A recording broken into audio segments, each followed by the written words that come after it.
Good afternoon, everybody. It's my pleasure today to introduce our guest, Heber Vidal. Heber is the owner of Café Santa Rosa, and the post-COVID pandemic, it's a worrying scenario for the coffee farmers who are already living at subsistence level and battling a long-lasting impacts of the market and climate shocks.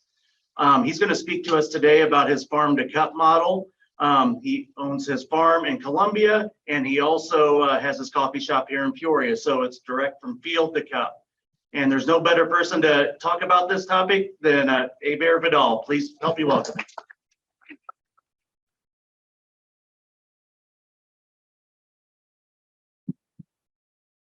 Thank you for having me here. And when Brent invited me to come here, he didn't know that I grow in the Rotary environment. During my high school years, I was part of the Interact. I started college being part of Rotary. So thank you. I am going to be talking to you about our coffee model. We have one of probably only 3 businesses in the United States that are truly from farm to cup, meaning that we manage 100% the coffee operations from the seed, selecting the seed, to going to your cup. So there is, as I say, there is another Colombian farm in New Jersey, and there is a Brazilian family that has a farm in Brazil, of course, and they have a coffee shop in Arizona. So this is unique. This is right fit for Peoria, where unique things happen. So not everything is success with the coffee. Probably many of you know that coffee is the second liquid drunk in the world. The first one is water. So there is a lot of impact of coffee. And we were early talking about, you get up early in the morning, you have your coffee, and nobody thinks what happened behind the coffee. And there is a reason that we talk about a new coffee model. That is because of the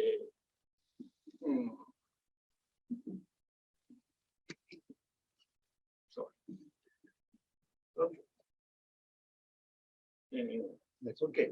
Thank you.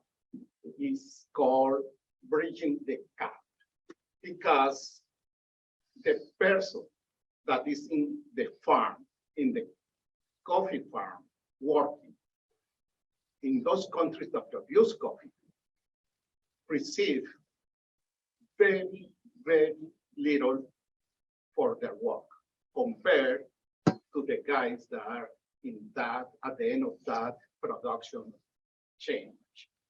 So we decide to do something. We decide the crisis becomes very talk about after the pandemic, because around 2018, the prices, coffee is a commodity, and the prices for coffee start getting down. They went down to less than $1. It was the first time that this happened in the last 18 years, 12 years. And that was to the point where the farmer cannot keep the farm. There was no way that they can survive on those prices. So there was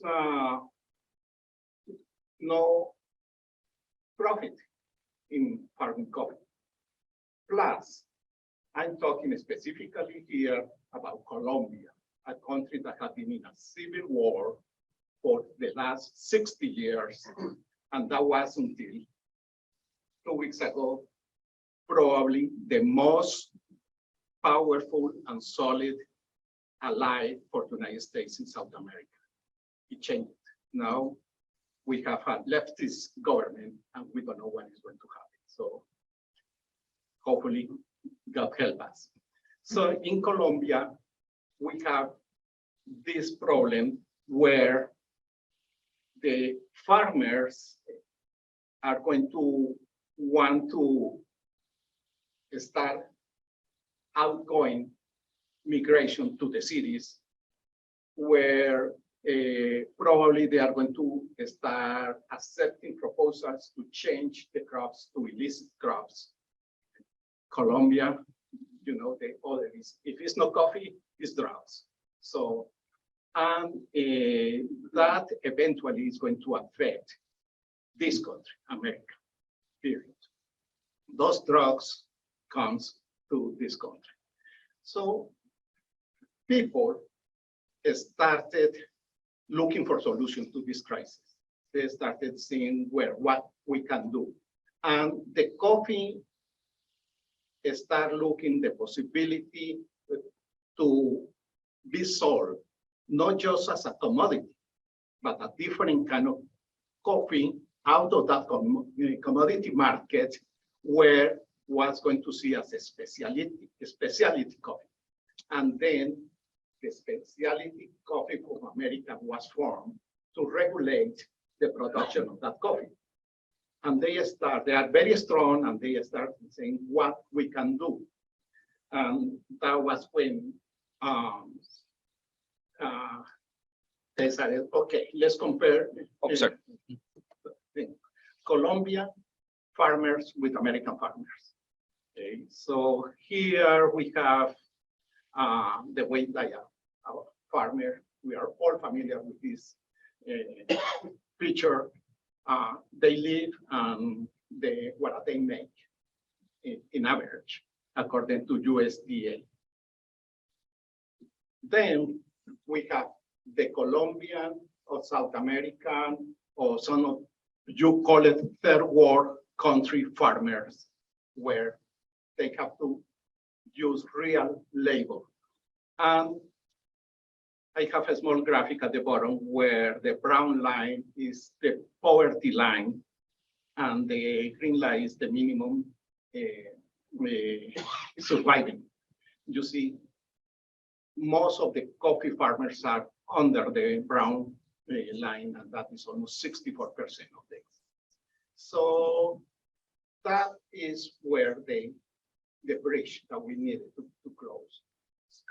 And the SCA made studies, spent a lot of money, collected data, and finally they came with these suggestions. Okay. The number one said, well, let's ask the consumer to pay a little bit more for the coffee, give that coffee to the seller, and that seller is supposed to send the money to the farmer. A lot of people really say, yes, I am that for that. Who I give my money to? So it didn't work. That was this. I mean, all these suggestions were like that. So finally, we decided to look at, let's do direct marketing. Why do we need to go through this? Is the traditional business model for selling coffee. And let me tell you, this is coffee that I'm not talking about. Probably there is no other product that you can talk about direct trading. So we go to the farm that we have to sell the product to a rural co-op that is going to sell the coffee to a second level co-op, and that co-op is going to sell the coffee to a central exporting collector who will ship that coffee to the importer that is going to certify that coffee as not as a specialty, and then he will find customers to trade that coffee. We are back now in trading. Then they will find roasters or brokers that are going to buy that coffee, They will sell it to these guys that are going to put it in very fancy bags, and they will send that to the warehouses, who will send that to the supermarkets, and finally, there is you. Okay?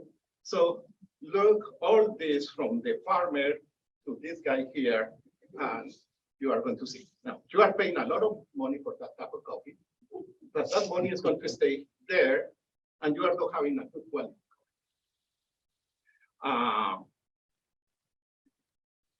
So what we decide to do, we decide to go, is that we can probably change this a little bit. Because of my previous experience with another business here in Peoria, we learned a lot about importing and exporting. So it was easy after living here 30 years at that time to be familiar with the business culture of this country, a little bit of English. So he said, let's do this. We are the farmers. We can sell the coffee not to a rural co-op. Let's go to the co-op that we need to sell the coffee there because they are going to provide a service for us. And then we can export that coffee. We find a buyer here that is going to be Santa Rosa.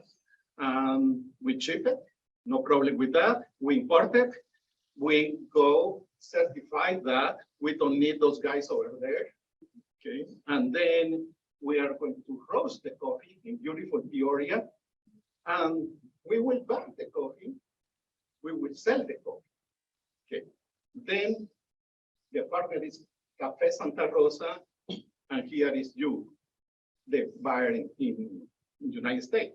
What did you get? A better price, a high quality, and then you will feel good if you support us because you know that this money is going to go not to my pockets here, but to, I'm sorry, this is the real picture. This is Santa Rosa doing all that from the farm. Then we do the harvesting, the processing, the exporting, roasting, cutting, certification, and that is our coffee shop here in Johnson City. So now this model is going to be replicated by other people, other farmers. That way, they can find buyers here in this country or in European countries or in Asian countries, and they are going to trade. Instead of saying, oh, let's see in the market, let's look, oh, today I can pay only 89 cents per pound.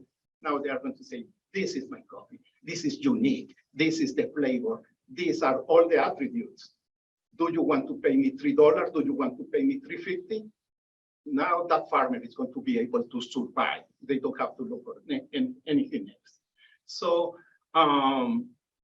we call that from farm to cup. Many people say, hey, the coffee has to start in a farm and come to a cup. Yeah, I agree, yes. But this is who is going to handle this process and who is going to be keeping the profits. So now, what do we do with that money? This is our farm. So we are teaching and teaching the people, our neighbors, to do the same that we do. Then we are teaching them about new technologies. And imagine if you didn't have preventive medicine. That is a concept that is new in these countries. So we are taking them to the farm, the doctors, the dentists, the labs, so they can at least be prepared or know what is going on with the health. Okay. We have now families happy. They don't have to go and migrate and look for other places to work. And we also are keeping pretty good, taking pretty good care of the environment. We have a reserve area with beautiful birds. We don't touch that. We have our own water there. We are teaching our workers to have their own self-sustainable. They can produce their own food. if the land produces the best coffee, they can grow their own food. And then we have loyal, happy workers making more money than before. That is, again, an easy solution. Probably for me, it's easy to say it's easy solution. But if we find support for this program, for this model of business, there is going to be a lot of people that is going to be able to make a little bit money out of the coffee trade, of the coffee business. So it's more than just coffee. It's that feeling. It's they will receive additional funds and they will feel more realizing their business. Okay. When we start doing this for Café Santa Rosa, we don't produce enough coffee for our needs. So we went already invited to our neighbors. We knew that they were following the same process that we were doing. The soil was similar. So we buy their coffee, we sell their coffee here in the United States, and they didn't know that. So next we go over there and call them and say, listen, your coffee sold pretty good. So instead of the money that you receive, there is an additional check. So it's like this, not in the boot, but in the pocket. So they are the guys receiving the profits of selling the coffee directly to the consumer. How can you help? Just support us. You are the kings and the queens of the media, social media. A lot of people doesn't know about this. A lot of people after 2 years don't know that we have a coffee shop here in Peoria. So just mention to them, if you are not coffee people, we have one of the best teas in the world here, so in Peoria also. And that is all what I will spread the word, let people know that this is happening, and this is happening in Peoria. And I remember when I came here, they used to say, if you place in Peoria, place anywhere. So thank you. It was suggested to stay here for any questions that you may have. I will be glad to answer any.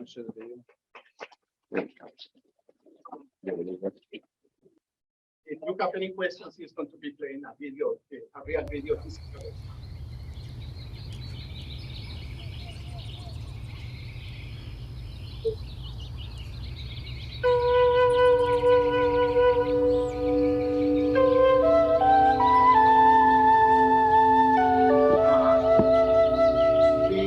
We're going to have our grand opening March 27. It rings any bells. When I go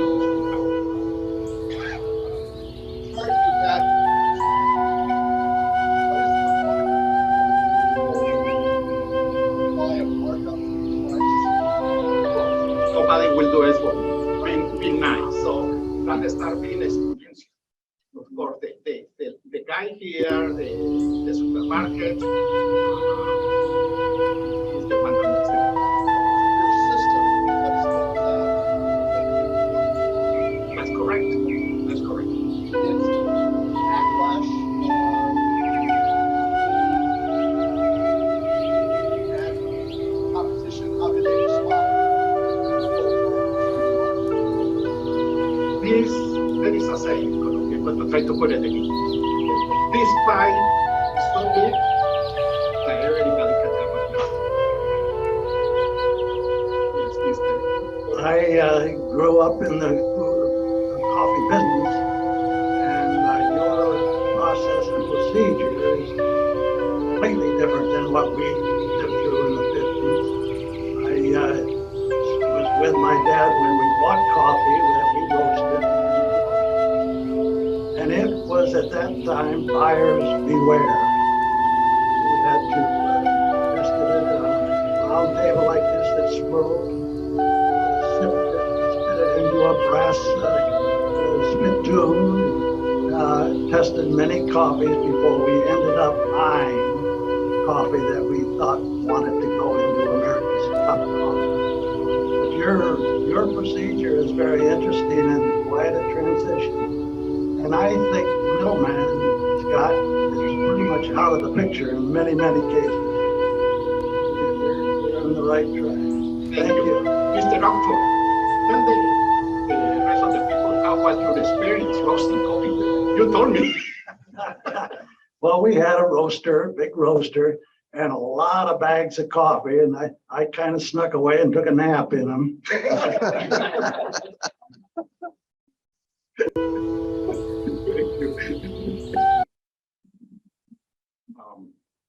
The gentleman were in the back.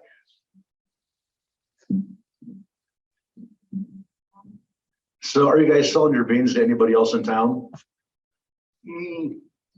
It's a good question. I was very surprised that we sell our beans in many places outside Peoria. Nobody in Peoria can reach us. I don't know, is this fear for competition? Because we can guarantee that our prices are going to be bid by anybody based on quality. Just for you, there is people that is selling at this moment coffee for probably less than $1 a pound, probably that coffee was 3 or 4 years ago. That is not good quality, but the quality that we have.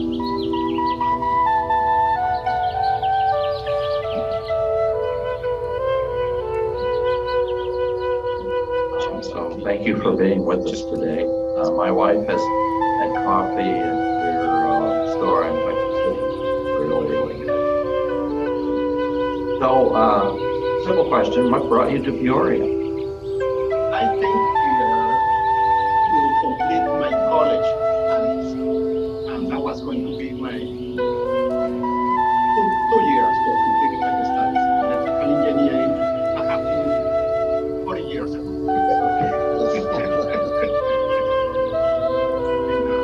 Raleigh University. Probably you remember Silk Ramarin.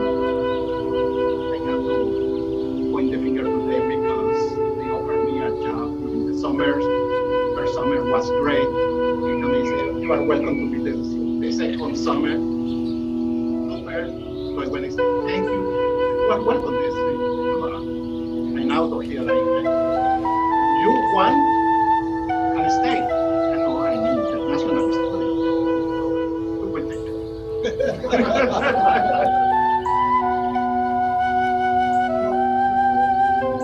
Yes, we sell wholesale, we collect the wholesale, we have the capability to provide any amount of coffee. And the reason for that is that Santa Rosa farm doesn't produce that much. The cut up that we have last year was a bad year, of course, after pandemic, but they were able to trade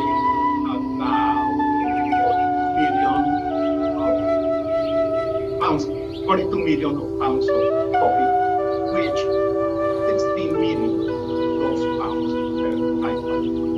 So we can just go and get whatever amount of coffee.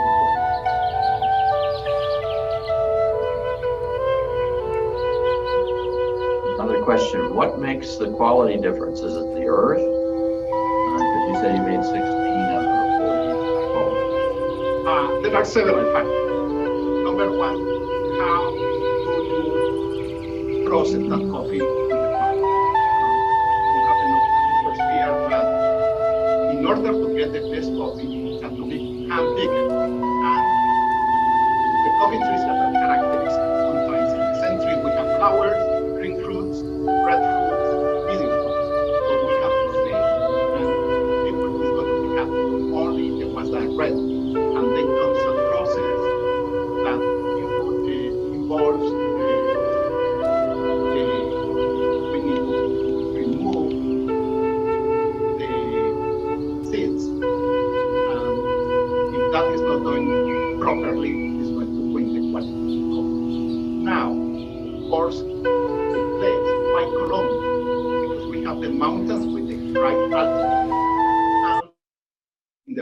fire, meaning that many years ago, we had volcanoes erupting and throwing ashes all around.